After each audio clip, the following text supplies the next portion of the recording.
तो हमारे मन में क्या चल रहा है, क्या भगवान को इस बात का पता नहीं है? और यदि भगवान को इस बात का पता है तो उनके सामने मांग करके हम उनके नजर में नीचे क्यों बन जाए? क्योंकि हम मांगेंगे तो अपनी औकात के अनुसार मांगेंगे, और जब भगवान देंगे तो वो अपनी सामर्थ्य के अनुसार देंगे। अरे हमारी दृष्टि कहाँ तक सीमित है? 2-4 जगह फ्लैट हो जाए, मकान बन जाए, 2-4 फैक्ट्रियां हो जाए, 10-20-50 करोड़ रुपया हो जाए, बस इससे ज्यादा हमारी दृष्टि ही नहीं है।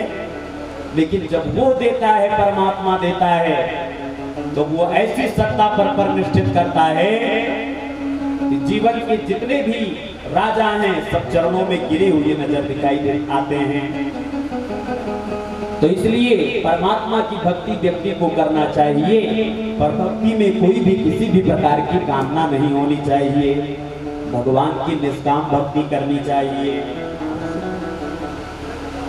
वासुदेवे भगवते भक्ति योगः प्रयोजितः जनयत्यासु वैराग्यं ज्ञानं च यद हेतुकम्।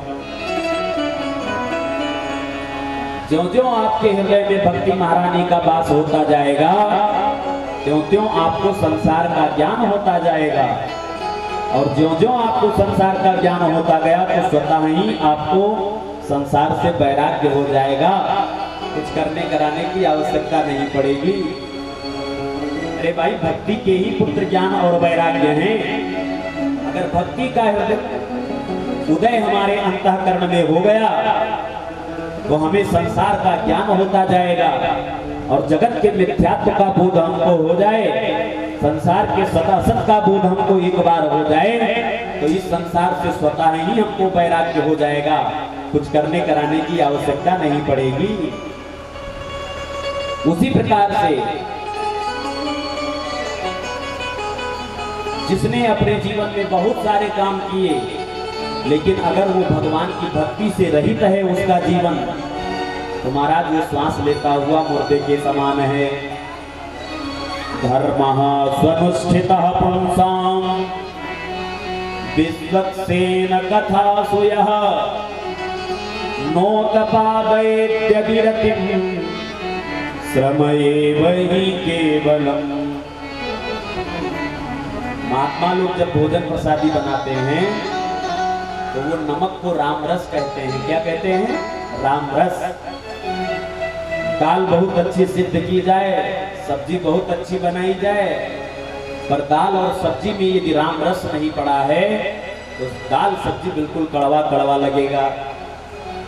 उसी प्रकार से हमने अपने जीवन में बहुत सारे कार्य कर लिए, बहुत जगह मकान बनवाया, दुकान बनवाया, तमाम फैक्ट्रियां चलवाई, पर यदि हमारे जीवन में राम भक्ति रूपी राम रस नहीं पड़ा है तो हमारा जीवन क्या है? बोले केवल हमारे जीवन में हमारे हाथ क्या लगा? बोले केवल परिश्रम ही करते रहे। बुद्धि बड़ी, चतुराई बड़ी और सुंदरता तन में प्रगति है। मान बड़ो, धन धाम बड़ो, यश कीरति हूँ जग में प्रगति है। झूमत द्वार गजेंद्र हजार, सो इंद्र से कछु नाही घटी है। तुलसी जगदीश की भक्ति बिना जैसे सुंदर नारी की नाक कटी है। दिव्य अलंकारों से संलग्न स्त्री हो, लेकिन यदि नासिका विहीन हो जाए तो सारा श्रृंगार चौपट हो जाता है। उसी प्रकार से हमने अपने जीवन में बहुत सारे कार्य कर लिए, पर यदि हमारे जीवन में भक्ति रूपी राम रस नहीं पड़ा है तो हमारा जीवन बेकार ही है। अगर परमात्मा ने आपको धन दिया है तो धन से धर्म कीजिए, पर धन के लिए धर्म मत कीजिए। अर्थ यदि आपके पास है तो अर्थ से धर्म करिए, पर अर्थ के लिए धर्म नहीं करना चाहिए। धर्म का मतलब क्या है? कि जितने भी हम धार्मिक अनुष्ठान करते हैं, इन सब धार्मिक अनुष्ठानों का अभिप्राय क्या है? कि हमें अपवर्ग की प्राप्ति हो जाए। धर्मस्य ह्यापवर्गस्य नार्थो अर्थायोपकल्पते नार्थस्य धर्मैकान्तस्य कामो लाभाय निस्मृतः। धर्म का मतलब है कि हमें अपवर्ग की प्राप्ति हो जाए। अपवर्ग का मतलब क्या होता है महाराज? जैसे हम यहाँ पर कथा सुन रहे हैं तो यहाँ पर कई वर्ग हैं। ये स्त्री वर्ग है, ये पुरुष वर्ग है, ये ब्राह्मण वर्ग है, ये क्षत्रिय वर्ग है, ये वैश्य वर्ग है। तो हम सभी लोग कई वर्गों में बटे हुए हैं, पर जहां पर जाने के बाद में सभी एक ही वर्ग के हो जाएं, उसी का नाम है अपवर्ग। जाति पाति पूछे नहीं कोई, जाति पाति पूछे नहीं कोई, जाति पाति पूछे नहीं कोई, जाति पाति पूछे नहीं कोई, जाति पाति पूछे नहीं कोई। हरि को भजहि सो हरि को, हरि को भजहि सो हरि को, हरि को भजहि सो हरि को, हरि को भजहि सो हरि को। जहां पर जाने के बाद में सभी एक ही वर्ग के हो जाएं, उसी का नाम है अपवर्ग। तो धर्म का मतलब क्या है? जितने भी हम धार्मिक अनुष्ठान करते हैं, उन धार्मिक अनुष्ठानों का लक्ष्य उद्देश्य केवल एक है कि परमात्मा के चरणों में हमारा मन लग जाए, हमें अपवर्ग की प्राप्ति हो जाए, हमें तत्व का ज्ञान हो जाए। भैया तत्व कौन है? बोले वदन्ति तत्त्वविदस्तत्त्वम् यद ज्ञानमद्वयम् ब्रह्मेति परमात्मेति भगवान इति सत्यते। तो तत्व है एक ही, पर उसी को बहुत सारे भक्त परमात्मा कहते हैं, उसी को बहुत सारे भक्त ब्रह्म कहते हैं, और उसी को बहुत सारे भक्त भगवान कहते हैं। बाकी तत्व एक ही है, और उस तत्व के बारे में जिसको एक बार पता हो जाए, तो उसके जीवन की जितनी भी ग्रंथियां हैं, वो सारी ग्रंथियां अपने आप खुलती चली जाती हैं। भिद्यते हृदय ग्रंथिस् छिद्यन्ते सर्व संशयाः क्षीयन्ते चास्य कर्माणि दृष्टैवात्मनीश्वरे।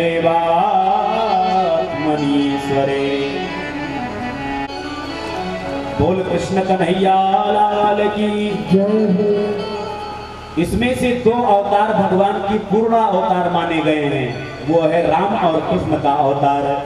बहुत सारे लोग कहते हैं कि हमारे राम जी 12 कलाओं से पूर्ण हैं और हमारे कृष्ण जी 16 कलाओं से पूर्ण हैं, पर ऐसी बात नहीं है। हमारे राघव जी भी 16 कलाओं से परिपूर्ण हैं, पर मर्यादा पुरुषोत्तम होने के कारण उन्होंने अपने 4 कलाओं को प्रकट ही नहीं किया। राम कृष्ण दो एक हैं, अंतर नहीं निमेष, इनके नयन गंभीर हैं, उनके नयन चपल विशेष। ये राम कृष्ण दोनों एक ही हैं, दोनों का पूर्ण अवतार हुआ। इस प्रकार से 24 अवतारों की कथा सुनाने के बाद में सौनक जी ने कहा, महाराज जिस भागवत की कथा आप हमको सुना रहे हैं, इस भागवत को कब लिखा गया, किसने लिखा, कहां पर लिखा गया, जरा ये तो बताइए। तब श्री सूत जी महाराज ने कहा, ध्यान से सुनिए। द्वापरे समनुप्राप्ते तृतीये युग पर्यये चाकः पराशराद्योगे वासव्याम कलया हरे। द्वापर के अंतिम चरण में पराशर ऋषि के द्वारा मत्स्यगंधा के उदर से श्री कृष्ण द्वैपायन वेद व्यास भगवान का जन्म हुआ। बराबर बरो विदुः भूत भविष्य और वर्तमान को प्रत्यक्ष अपने नेत्रों से देखते थे श्री व्यास जी महाराज। जब श्री व्यास जी महाराज ने संसारियों के ऊपर दृष्टि डाल करके देखा तो मन अशांत हो गया। राम राम, कलयुग के जीवों की बुद्धि भी अति मंद और भाग्य भी अति मंद, क्या करें। तो इन सब बातों को ध्यान में रखते हुए व्यास जी ने एक वेद को ही 4 भागों में विभाजित कर दिया। फिर भी मन को संतोष नहीं हुआ। तब पंचम वेद महाभारत को लिखना शुरू किया। महाभारत को लिख करके भी तैयार कर दिया, फिर भी मन को संतोष नहीं हुआ। तो शास्त्रों को लिखना शुरू किया, एक एक करके 6 शास्त्र लिख डाले, फिर भी मन को संतोष नहीं हुआ। तब फिर पुराणों को लिखना शुरू किया, एक एक करके 17 पुराण लिख डाले, पर व्यास जी महाराज को मन को संतोष नहीं हुआ। तो व्यास जी बड़े चिंतित हुए कि अब मैं क्या करूं। तो खिन्न मना होकर के अपने आश्रम पर बैठे हुए थे कि उसी समय व्यास जी के कानों में एक आवाज सुनाई दी, श्रीमन्नारायण नारायण नारायण नारायण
फिर भी मेरे मन को संतोष नहीं हुआ।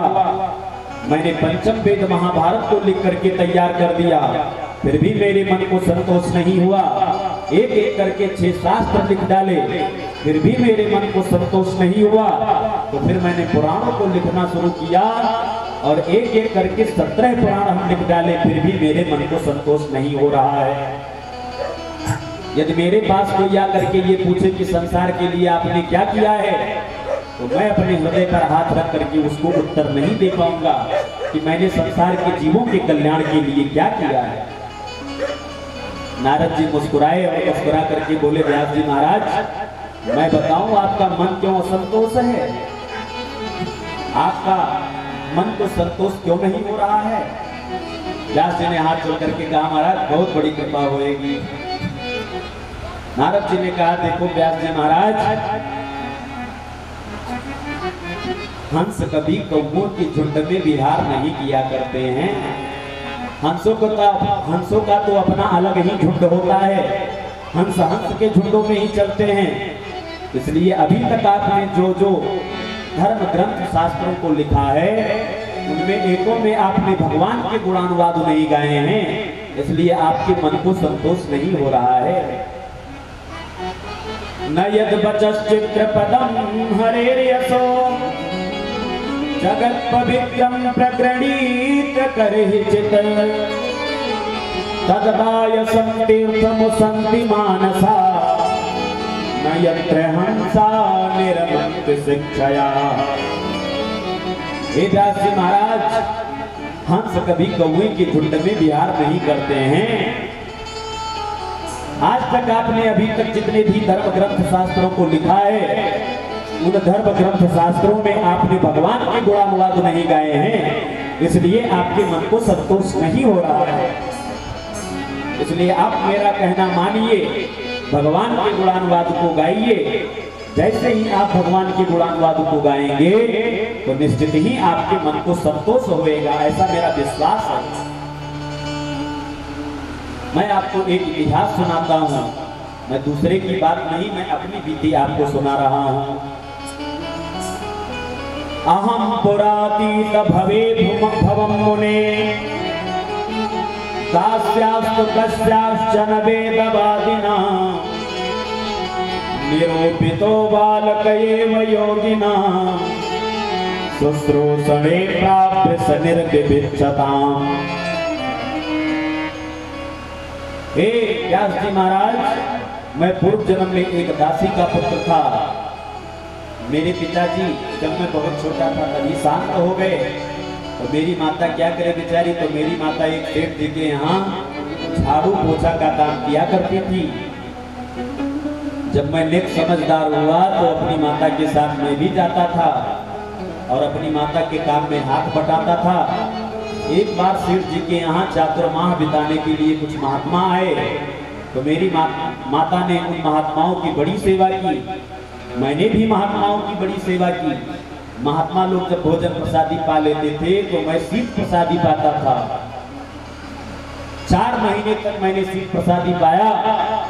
उस शीत प्रसादी को पाते ही मेरा अंतःकरण, मेरा चित्त इतना निर्मल हो गया, इतना शुद्ध हो गया कि जब चातुर्माह बिता करके महात्मा लोग जंगल में जाने लगे तो मैं भी महात्माओं के पीछे चल पड़ा। महात्माओं ने कहा, ऐ बेटा तू कहाँ जा रहा है मेरे साथ? मैंने हाथ जोड़ करके कहा, देखो महाराज मैं आपके साथ ही रहूंगा, मैं आपके बिना नहीं रहने वाला। महात्माओं ने समझाया, देखो बेटा तू अपनी माता का इकलौता बेटा है, अगर तू मेरे साथ जंगल में जाएगा तो तेरी माता, तू अपनी माता का इकलौता बेटा है, तेरी माता के ऊपर क्या बीतेगी? वो क्या सोचेगी कि मैंने महाराज जी की 4 महीने तक सेवा की और महाराज जी हमारे बेटे को ही अपने साथ में लेकर के चले गए, बाबा बना दिए। इसलिए देखो बेटा, अगर तुमको हमारे साथ चलना है तो जाओ अपनी माता से आज्ञा लेकर के आओ। यदि तुम्हारी माता आज्ञा दे देती है तो हमको अपने साथ में रखने में कोई आपत्ति नहीं है, लेकिन यदि आपकी माता आज्ञा नहीं देती है हमारे साथ जंगल में जाने की तो तुम यहीं पर रहो। मैं आपको मंत्र दिए देता हूँ, उसी मंत्र का जाप करते रहो। मंत्र का जाप चाहे घर पर करो चाहे जंगल में जाकर के करो। महात्माओं ने नारद जी को मंत्र दे दिया,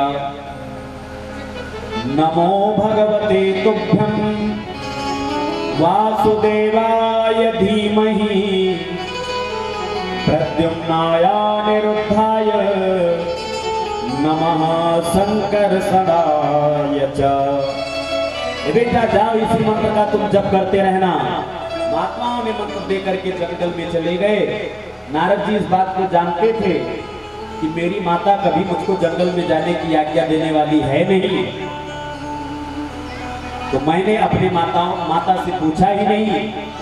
पर मेरा नित्य कर्म बड़ा सुदृढ़ था, बड़ा पक्का था। मैं रोज ब्रह्म मुहूर्त में जग जाता था और नित्य कर्म से निवृत्त होकर के महात्मा जो मंत्र हमको दे करके गए थे उसी मंत्र को मैं जपने लगता था।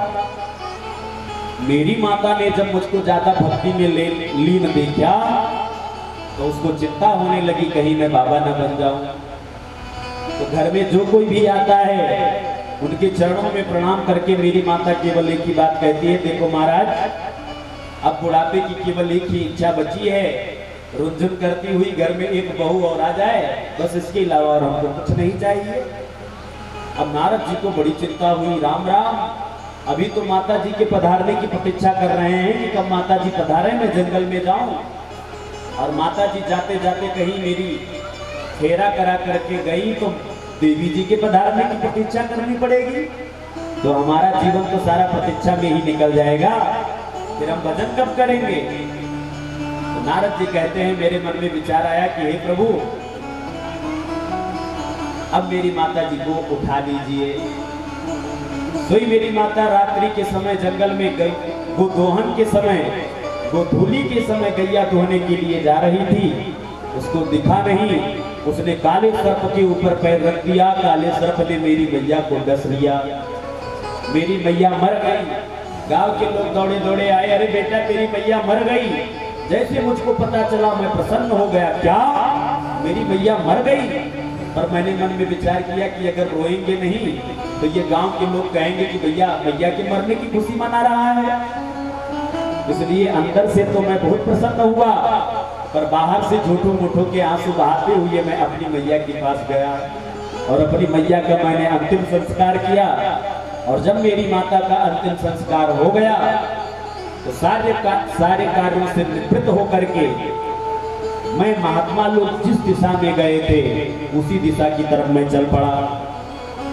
और महात्मा लोग कब के गए हुए थे, कहाँ मिलने वाले थे, पर मैं चलता गया।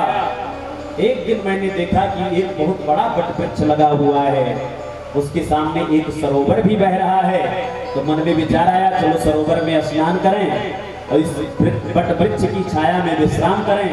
तो जाकर के सरोवर में स्नान किए और वटवृक्ष की छाया में जाकर के हम विश्राम किए और फिर थोड़ी देर बाद बैठ करके मैं उसी मंत्र को जपने लगा। पर वो स्थान इतना दिव्य था, इतना उत्तम स्थान था कि उस वटवृक्ष के नीचे जैसे मैंने उस मंत्र का जप करना शुरू किया तो दूसरे क्षण भगवान श्रीमन नारायण मेरे हृदय में प्रकट हो गए। मैं भगवान की रूप सुधा का पान कर रहा था, भगवान के सौंदर्य का, रूप लावण्य का दर्शन कर रहा था कि दूसरे क्षण वो छवि हमारे हृदय से लुप्त हो गई। और जब वो छवि लुप्त हुई तो मेरे नेत्र खुल गए। मैं उस छवि को ढूंढने लगा, रोने लगा, चिल्लाने लगा।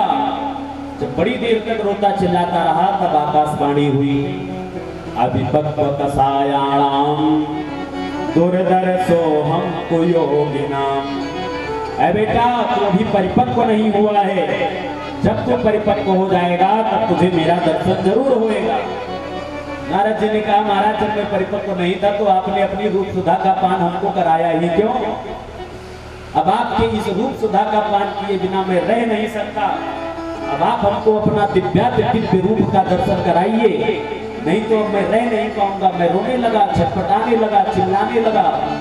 तो आकाशवाणी ने कहा, बिल्कुल चिंता मत करो, इस जन्म में तो नहीं, अगले जन्म में तुमको हमारी प्राप्ति जरूर होगी। और फिर मैं उसी वटवृक्ष के नीचे लगा करके समाधि बैठ गया, मंत्र का जप करता रहा। कुछ ही समय में जल प्रलय हो गया। तो जल प्रलय में ये सारा संसार परमात्मा के उदर में जाकर के लीन हो गया। और दोबारा जब भगवान ने सृष्टि किया तो मुझ दासी के पुत्र को इस बार ब्रह्मा का पुत्र बना करके भेज दिया और अपना वीणा प्रदान कर दिया मुझको और कहा नारद जी महाराज जाओ इस वीणा पर मेरे गुणानुवाद को गाते हुए तुम संसार में यत्र तत्र भटकते रहो, घूमते रहो, नाम संकीर्तन करते रहो। इसलिए हे व्यास जी महाराज, ये आपको जो वीणा दिखाई दे रही है ये वीणा कोई साधारण वीणा नहीं है। ये भगवान श्रीमन नारायण प्रभु ने स्वयं अपने हाथों से हमको वीणा दी है। देवदत्ता विमां वीणां स्वर ब्रह्म विभूषितां मूर्छयित्वा हरिकथां गायमानश्चराम्यहम्।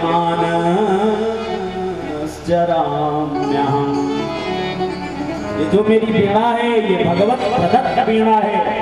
भगवान ने अपने कर कमलों द्वारा हमको प्रदान किया है और इस वीणा पर भगवान का नाम संकीर्तन करता हुआ मैं चाहे देवताओं के पास जाऊं, चाहे दैत्यों के पास जाऊं, चाहे दानवों के पास जाऊं, जहां कहीं भी जाता हूं मेरा सम्मान होता है। ये मेरा सम्मान नहीं, ये मेरे प्रभु के नाम की महिमा है। ये वीणा की विशेषता क्या है? बोले स्वर ब्रह्म विभूषितां। ये स्वर ब्रह्म से भरा पड़ा है। तो प्रश्न उठता है कि स्वर क्या है? तो स्वयं यो राजते नादः सस्वरः परिकीर्तिता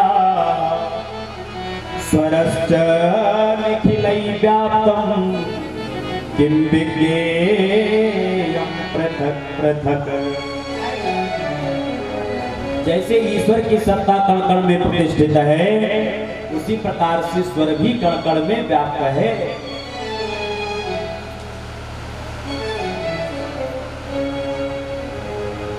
जिसको स्वर का ज्ञान हो वो होता है सुर और जिसको स्वर का ज्ञान ना हो वो होता है असुर। और जो स्वर को अपने बस में करके रखे वो होता है स्वसुर। प्रेम से बोलो राधे राधे। तो जो कण कण में जिसकी सत्ता परनिष्ठित है, जैसे कण कण में भगवान की सत्ता परनिष्ठित है उसी प्रकार से कण कण में स्वर भी व्याप्त है। बड़ा दिव्य उपदेश दिया। व्यास जी को लगा, व्यास जी को जीवन में आज पहली बार अपनी कमी का आभास हुआ कि अभी तक मैं जो कर रहा था, अभी तक जो मैंने किया वो मेरे मन में ऐसा भाव था कि ये मैं कर रहा हूँ, ये मेरा किया हुआ है, पर मैं अब वही करूंगा जो भगवान हमसे कराएंगे। ऐसा विचार करके सरस्वती नदी में स्नान करके व्यास जी महाराज पश्चिम की तरफ मुख करके बैठ गए आसन लगा करके। और जैसे ही भागवत भगवान का ध्यान किया श्री भागवती गंगा हृदय में विराजमान हो गई। तो व्यास जी महाराज एक एक श्लोक बोलते गए और श्री गणेश जी महाराज एक एक श्लोक को लिखते गए। ब्रह्मणद्यां सरस्वत्यां आश्रमः पश्चिमे तटे सम्याप्रास इति प्रोक्त ऋषीणां सत्रवर्धनः। श्री व्यास जी महाराज तुरंत अपने सम्याप्रास आश्रम में सरस्वती नदी में स्नान करके पश्चिम की तरफ मुड़ करके बैठ गए। और जैसे भागवत भगवान का स्मरण किया कि भागवती गंगा हृदय में प्रस्फुटित हो गई, तो व्यास जी महाराज एक एक श्लोक को बोलते गए और श्री गणेश जी महाराज एक एक श्लोक को लिखते गए। इस प्रकार से 18,000 श्लोकों की ये पावन संहिता लिख करके तैयार कर दी गई। अब व्यास जी ने मन में विचार किया कि भैया ये परमहंसों की पावन संहिता है, इसलिए सबसे पहले किसी परमहंस को ही देना चाहिए। तो ऐसा परमहंस कौन है? तो परमहंसों का स्मरण कर रहे थे कि उसी क्षण व्यास जी को अपने पुत्र श्री सुखदेव जी का स्मरण हुआ। अरे भला मेरे पुत्र से बड़ा परमहंस संसार में और दूसरा हो सकता है, जो जन्म लेते ही जंगल में तपस्या करने के लिए चला गया पर मेरा पुत्र तो न जाने कहाँ बैठा होगा, भगवान की सत्ता में परिनिष्ठित होगा, कैसे पता लगाएं? तो अपने 2-4 शिष्यों को बुलाया और 2-4 शिष्यों को बुला करके भागवत जी के 2-4 श्लोकों को रटा दिया और आदेश दिया कि यत्र तत्र इन श्लोकों को गाते रहा करो। जहाँ कहीं भी जाओ जंगल में संविधा लेने इन श्लोकों को गाते रहो। व्यास जी के शिष्य उन श्लोकों को गाते रहते थे। एक दिन व्यास जी के शिष्य जंगल में संविधा लेने के लिए उस स्थान पर पहुंचे जहां पर श्री व्यास जी के पुत्र श्री सुखदेव भगवान ध्यान लगाए हुए बैठे हुए थे। तो व्यास जी के शिष्यों ने संविधा लेते लेते भागवत के श्लोकों को गाना शुरू किया। वरापीडं नटवर वपुः कर्णयोः कर्णिकारम् बिभ्रतवासः कनककपिशं वैजयन्तीं च मालाम् रन्ध्रान् वेणोरधरसुधया पूरयन् गोपवृन्दैर् वृन्दारण्यं स्वपदरमणं गीतकीर्तिः। परहा मोर मुकुट सिर पर धारण किए हुए कर्णयो द्विवचन का प्रयोग किया। कान तो 2 हैं भगवान के, पर कंडेल का फूल केवल एक ही कान में लगा हुआ है। कर्णिकारम, गले में पीतांबरी पहने हुए, हाथ में बंसी लिए हुए, बंसी को बजाते हुए, गोप वालों के मुख से अपने यश कीर्ति गुणानुवाद को सुनते हुए, गैया चराते हुए भगवान वृंदारण्य में प्रवेश पा रहे हैं। जैसे ये सुना तो तुरंत सुखदेव भगवान के नेत्र खुल गए। वाह, ये तो बड़ा सुंदर है। पर मन में विचार किया कि भैया जो दिखने में अच्छा लगता है उसका स्वभाव भी सुंदर हो, इस बात की गारंटी नहीं होती है। प्रायः व्यक्ति जो सुंदर होता है वो कुरूप व्यक्ति की अवहेलना ही करता रहता है, कुरूप व्यक्ति का परिहास ही करता रहता है। इसलिए केवल सुंदरता के पीछे नहीं भागना चाहिए बुद्धिमान व्यक्ति को। तो सुखदेव भगवान बैठे अपने आप को रोके, लेकिन तब तक व्यास जी के दूसरे शिष्य ने दूसरे श्लोक को पढ़ना शुरू किया। अहो बकीयं स्तनकालकूटं जिघांसया पाययदप्यसाध्वी लेभे गतिं धात्रयुचितां ततोऽन्यं अम्बादयालुं शरणं व्रजेम। अहो आश्चर्य है, यम्बकी बकासुर की बहन कौन? पूतना स्तन कालकूटम, जो अपने स्तन में कालकूट अर्थात विष लगा करके आई थी। जिघांसया, तुम इच्छा प्रभु को मारने की इच्छा से आई थी। परवारे प्रभु, पूतना के अवगुणों पर प्रभु ने पर्दा डाल दिया। मन में विचार किया कि भैया बुरी भली जैसी भी सही, पर इसने काम तो बिल्कुल मेरी माता यशोदा के जैसा किया है। इतने प्रेम से अपने गोदी में उठाया है, अपना स्तनपान कराया है, तो इसको मैं वही गति दूंगा जो अपनी माता यशोदा को देने वाला हूँ। और भगवान ने उस पापिनी पूतना को धात्रियोचित गति प्रदान कर दिया। जैसे ये सुना तो अब तो रहा नहीं गया, तुरंत गुफा से बाहर निकल करके आए व्यास जी के शिष्यों के पास और बोले, भैया बड़े प्यारे प्यारे श्लोक गा रहे हो, जरा 2-4 श्लोक और सुनाओ। व्यास जी के शिष्यों ने कहा, देखो महाराज, हमको तो केवल 2 ही श्लोक आते थे, तो मैंने सुना दिया। यदि आपको श्लोक का आनंद लेना है तो ऐसे 1 नहीं 2 नहीं, अभी तो 18,000 श्लोकों की पावन संगीता हमारे गुरुदेव भगवान के पास है। इसलिए आप मेरे गुरुदेव भगवान की शरण में चलिए, वहां पर आपको आनंद मिलेगा। गुरुदेव भगवान ने कहा, भैया ले चलो अपने गुरुदेव भगवान के पास।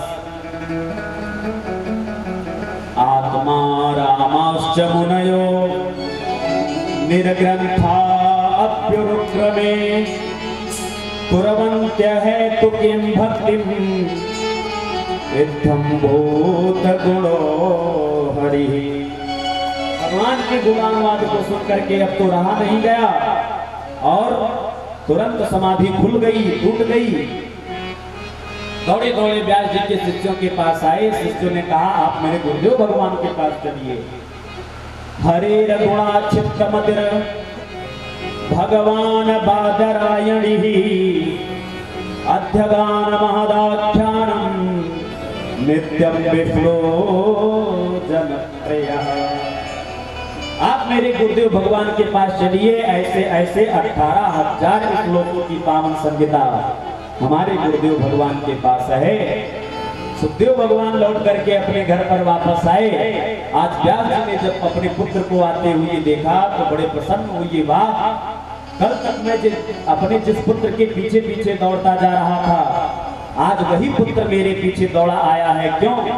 क्योंकि भगवान के गुणानुवाद ही इतने सुमधुर हैं, इतने सुकोमल हैं कि भक्त को अपनी तरफ आकर्षित कर लेते हैं। चरणों में किया प्रणाम और कहा महाराज आप मुझे भागवत की कथा सुनाइए, भागवत पढ़ाइए। तब व्यास जी ने अपने परम प्रिय पुत्र सुखदेव जी को भागवत पढ़ाना शुरू किया। जय सिया राम, जय जय सिया राम, जय सिया राम, जय जय सिया राम, जय सिया राम, जय जय सिया राम, जय सिया राम, जय जय सिया राम, जय सिया राम, जय जय सिया राम,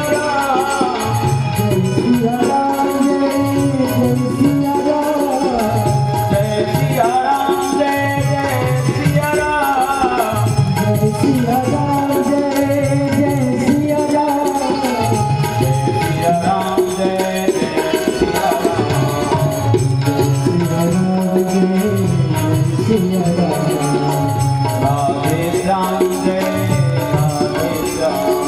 सिया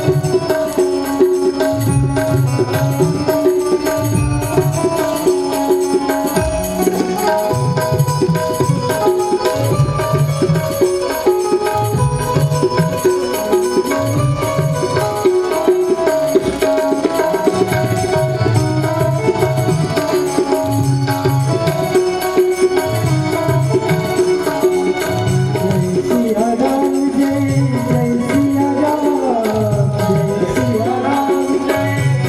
राम, जय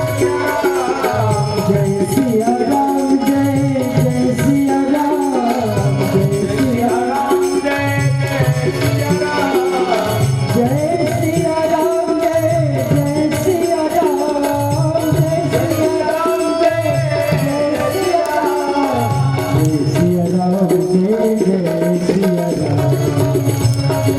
सिया राम,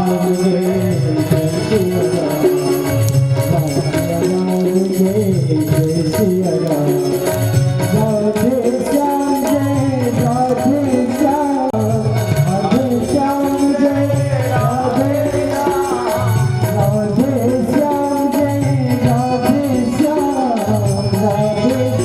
जय राधे श्याम।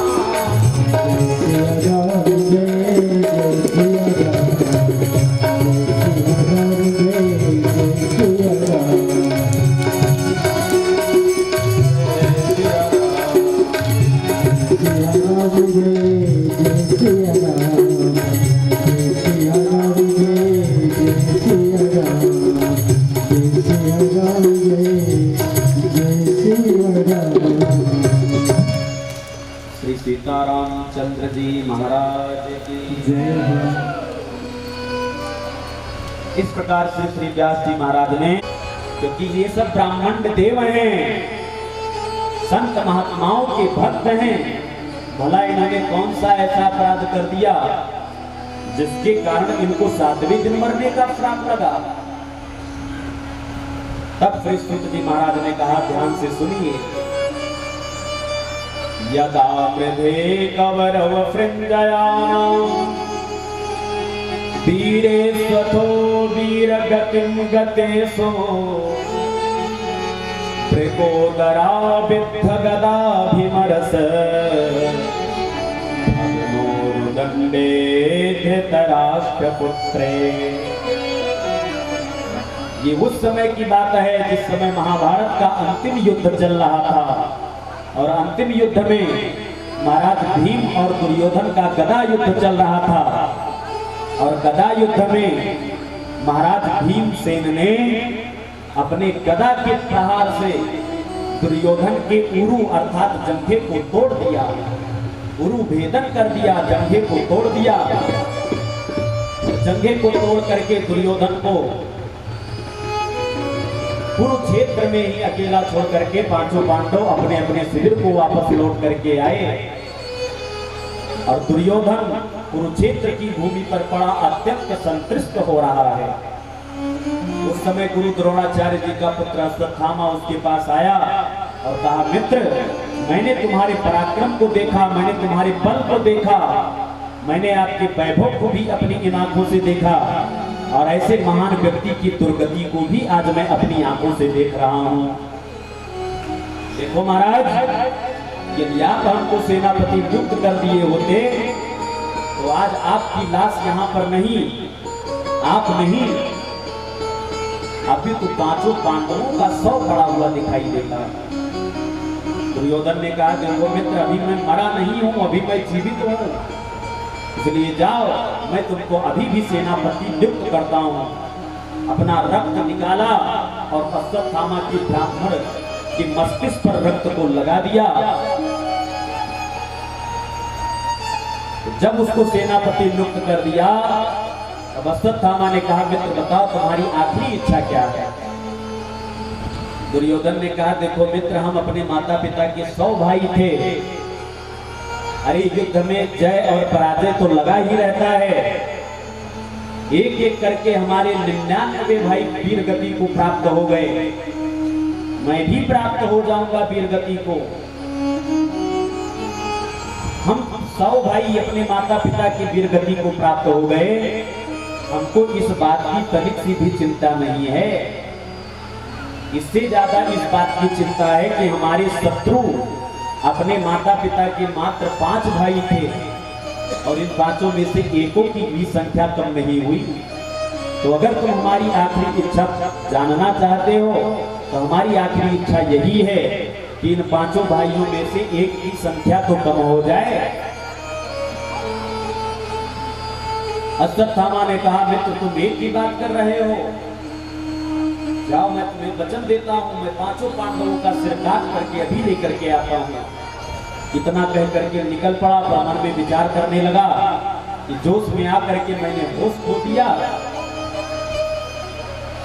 हमने प्रतिज्ञा तो कर लिया है पर पांडवों को युद्ध करके उनका सिर काट के लाना बड़ा असंभव है, बड़ा मुश्किल है, क्योंकि पांडव बड़े शक्तिशाली हैं, उनको युद्ध में परास्त करके उनका सिर लाना बड़ा कठिन है। तो फिर क्या करें?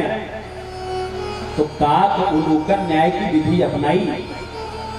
काक उलूकन न्याय का मतलब क्या होता है? जैसे रात्रि में एक वृक्ष पर सैकड़ों कौवा विश्राम कर रहे थे, अकेले उल्लू ने आकर के आक्रमण किया तो सैकड़ों कौवों के ऊपर अकेला उल्लू ही विजय प्राप्त कर लिया। उसी प्रकार से अश्वत्थामा ने मन में विचार किया कि इस समय पांडव लोग शक्तिशाली हैं, पांडवों को युद्ध में परास्त करके उनका सिर लाना तो बड़ा कठिन है, तो फिर क्या करें? बोले सोते हुए पांडवों के ऊपर आक्रमण करेंगे। अब देखो एक ब्राह्मण के मन में कैसे कैसे ख्यालात आ रहे हैं। क्यों? क्योंकि दुर्योधन कौन है?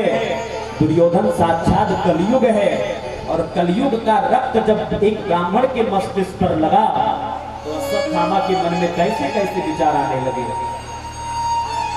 अर्धरात्रि में महाराज निकल पड़ा और भगवान श्री कृष्णचंद्र पांडवों की रक्षा करने वाले हैं। पांडवों के पास आए और बोले, भैया ये विजय की रात्रि है, इसलिए चलो कहीं अलग चल करके विजय की रात्रि मनाते हैं।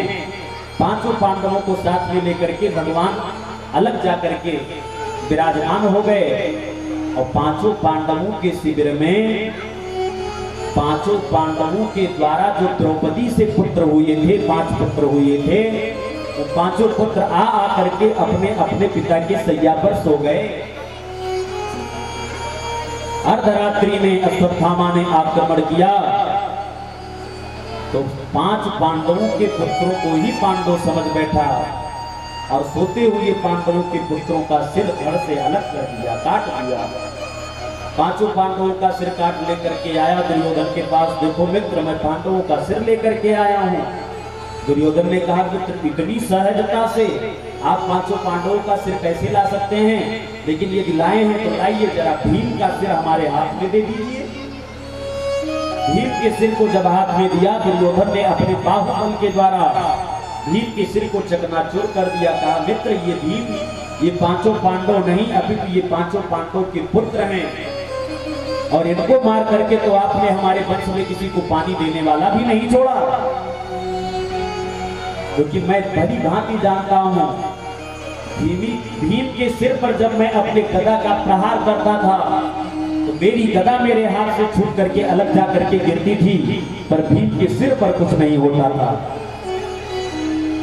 रोता हुआ तड़पता हुआ दुर्योधन का प्राणांत हो गया, अपने कलेवर का ही त्याग कर बैठा। पर अश्वत्थामा ने मन में विचार किया कि यदि पांडव लोग जीवित हैं तो वो हमें कभी जीवित नहीं छोड़ने वाले हैं। इधर सुबह हुआ तो माता द्रौपदी अपने पुत्रों को जगाने के लिए गई। वहां पर जाकर के देखा 5 पुत्रों का शव पड़ा हुआ है, तो चीत्कार करने लगी, रोने लगी, चिल्लाने लगी।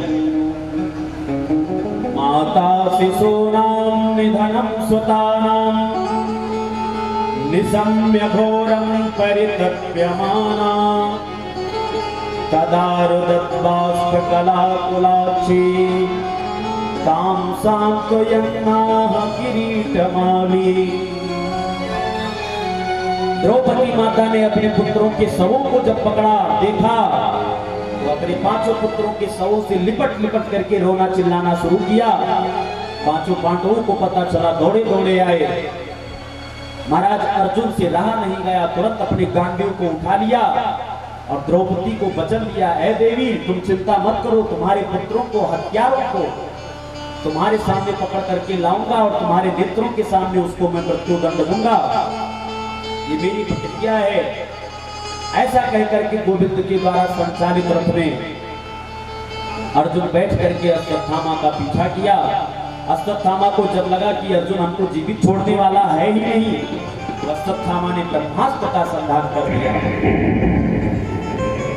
भगवान की शरण में अर्जुन गए। अर्जुन ने हाथ जोड़ करके कहा, महाराज जरा इस मूर्ख को तो देखिए, छोटी सी बात पर इसने ब्रह्मास्त्र का संधान कर दिया। कृष्ण कृष्ण महाबाहो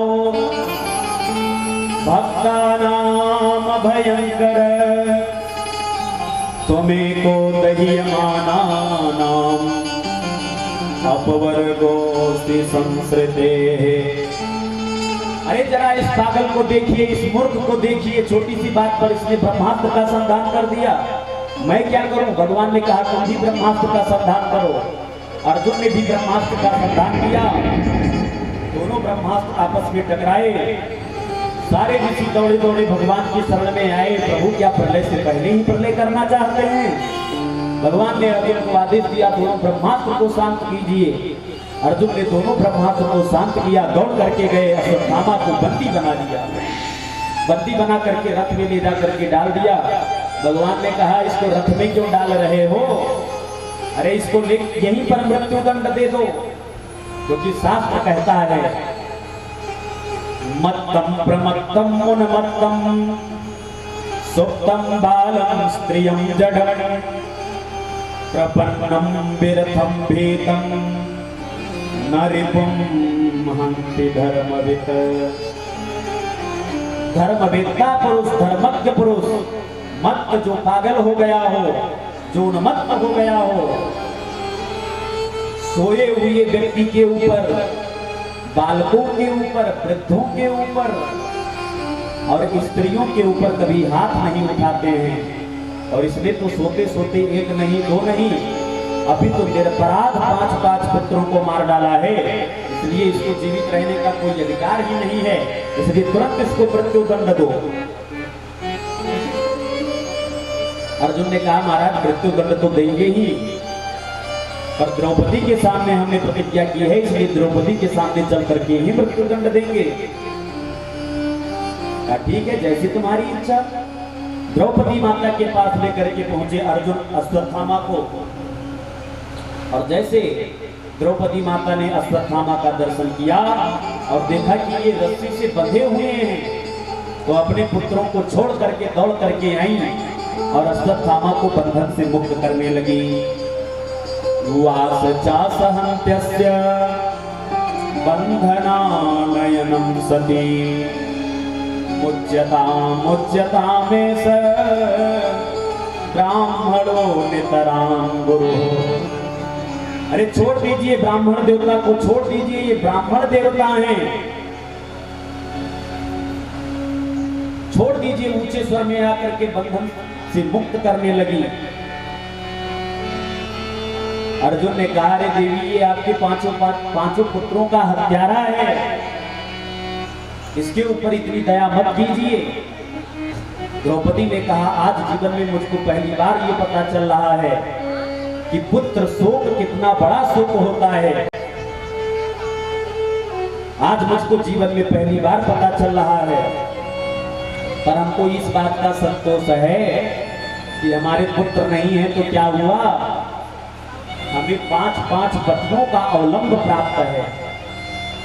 लेकिन जरा आप अश्वत्थामा की माता के ऊपर देखिए, इसके पति देव, इसके पिताजी महाभारत के युद्ध में पहले ही वीर गति को प्राप्त हो गए हैं, और यदि आप अश्वत्थामा को भी मृत्युदंड दे दोगे तो इसकी माता, तुम्हारी गुरु माता के ऊपर क्या बीतेगी। अरे तुम्हारे गुरु द्रोणाचार्य आपको अपना परम प्रिय शिष्य जान करके, समझ करके अपने पास कोई भी रहस्य नहीं छुपाए। जितना उनको धनुर्विद्या का ज्ञान था सारा ज्ञान आपको दे दिया। सरहस्यो धनुर्वेदः सविसर्गोपसंयमः, कोई भी रहस्य अपने पास नहीं छुपाया, सारे रहस्य आपको बता दिए। आज तुम्हारे गुरु ही तो गुरु पुत्र के रूप में तुम्हारे सामने खड़े हैं, और उनके चरणों की सेवा करने के बजाय आप उनको बंधन से, रस्सी से बांध करके रखते हो। ये कहां का न्याय है।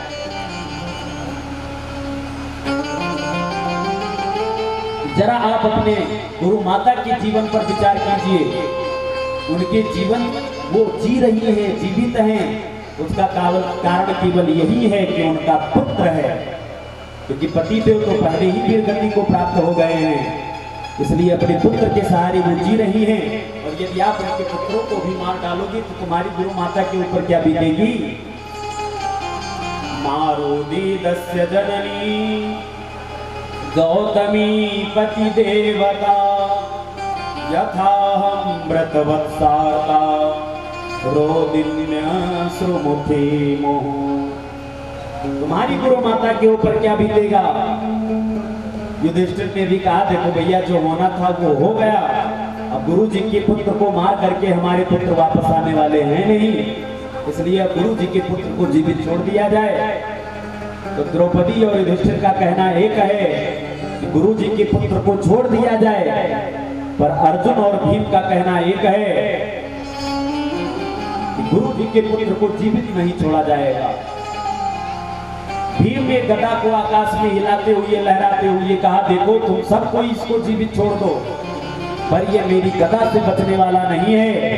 इसने एक नहीं, दो नहीं, अभी तो 5 निरपराध पुत्रों को मारा है, इसलिए इसको जीवित रहने का कोई अधिकार नहीं है। मैं इसको अपनी गदा से कभी नहीं छोड़ने वाला। भगवान एकदम चुपचाप खड़े हैं, कोई पूछे कुछ तब तो बताएं। जब बात बहुत ज्यादा उलझती चली गई तब अर्जुन भगवान की शरण में गए और बोले नाथ अब आप क्यों खड़े हो मौन हो करके, आप बताओ हमको क्या करना चाहिए। भगवान ने कहा देखो भैया हमको क्या करना चाहिए क्या नहीं करना चाहिए, इस बारे में हमको शास्त्र से राय लेना चाहिए कि हमारा शास्त्र क्या हमको आदेश देता है। तस्माद शास्त्र प्रमाणते कार्य कार्य व्यवस्थित हो। क्या करना चाहिए क्या नहीं करना चाहिए, पहले शास्त्र से परामर्श ले लेना चाहिए कि इस बारे में हमारा शास्त्र क्या कह रहा है। अर्जुन ने कहा तो ठीक है महाराज, कृपा करके बताइए आपका शास्त्र क्या कह रहा है। तो भगवान ने कहा देखो अर्जुन, मेरा शास्त्र कह रहा है ब्रह्म बंधुर्नहंतव्य आतताई बधारहणः मयैवो भयमानातं परिपाहि अनुशासनम्। मेरा शास्त्र कह रहा है कि ब्राह्मण चाहे जितना ही क्यों ना पतित हो गया हो, पर ब्राह्मण को कभी मृत्यु दंड नहीं देना चाहिए। ब्रह्म बंधुर्नहंतव्य, लेकिन आतताई बधारहणः, आतताई चाहे जो हो चाहे जैसा हो उसको कभी जीवित नहीं छोड़ना चाहिए। अर्जुन ने कहा जय हो महाराज, आप हमारी बात को सुलझा रहे हैं कि और उलझा रहे हैं। अरे हम क्या करें। देखो, जब कोई गुरु अपने शिष्य को पढ़ाता है तो समय आने पर अपने शिष्य की परीक्षा भी लेता है कि मेरा शिष्य हमेशा रटता ही रहता है कि इसने अपने जीवन में भी कुछ उतारा है। तो महाभारत के युद्ध के शुभारंभ में भगवान ने अर्जुन को गीता का उपदेश दिया। तो महाभारत के समापन में, युद्ध के समापन में परीक्षा भी ले रहे हैं भैया इसने अपने जीवन में कुछ उतारा भी है कि केवल ये इस कान से सुन करके उस कान से निकाल ही दिया है। अर्जुन ने कहा महाराज समझे नहीं। तो भगवान ने कहा इस प्रकार से समझो, धर्मराज युधिष्ठिर तुम्हारे बड़े भाई हैं, जैसी आज्ञा दें वैसा आपको करना चाहिए, क्योंकि छोटे भाई को बड़े भाई की आज्ञा का पालन करना चाहिए। लेकिन दूसरी बात यह भी है कि आप क्षत्रिय हैं और छात्र धर्म अलग ही होता है। भ्राता भी भ्रातरम हन्याद एन घोर तरस्ततः क्षत्रियाणाम अयं धर्मः प्रजापति विनिर्मितः। क्षत्रियों का धर्म बड़ा कठोर होता है। यदि अपना सगा भाई भी युद्ध के लिए ललकारे तो उससे युद्ध करना क्षत्रिय धर्म बन जाता है। तो इसलिए अर्जुन, युधिष्ठिर तुम्हारे बड़े भाई हैं, जैसी आज्ञा दें वैसा आपको करना चाहिए। पर आप क्षत्रिय हैं। द्रौपदी के सामने जो धनुष उठा करके आपने प्रतिज्ञा की है कि तुम्हारे पुत्रों के हत्यारों को तुम्हारे नेत्रों के सामने ला करके मृत्यु दंड दूंगा, इसलिए अपने छात्र धर्म का भी पालन आप कीजिए। अर्जुन समझ गए माननीय पुरुष, माननीय व्यक्ति का यदि अपमान कर दिया जाए तो वो जितनी बार उस अपमान को याद करेगा उतनी मौत मरेगा। तो तुरंत अश्वत्थामा के मस्तिष्क पर चमकती हुई मणि को निकाल लिया, आधे केसों को छीन दिया, आधी मूंछ बना दी और धक्का मार करके सभा से बाहर कर दिया। वपनम द्रविणादानम अस्थानान निरयापणम तथा ऐसा ही ब्रह्म बंधोना बधो नान्योस्ति दैहिकः। ब्राह्मण को कभी दैहिक वध नहीं करना चाहिए, इसलिए अपमानित करके सभा के बीच से धक्का मार करके बाहर कर दिया। अश्वत्थामा, अपमानित अश्वत्थामा मन में विचार कर लिया कि मैं कुरुवंश में किसी को पानी देने वाला तक भी नहीं छोड़ूंगा। पर मन में विचार किया कि ये कुरुवंश में बचा ही कौन है।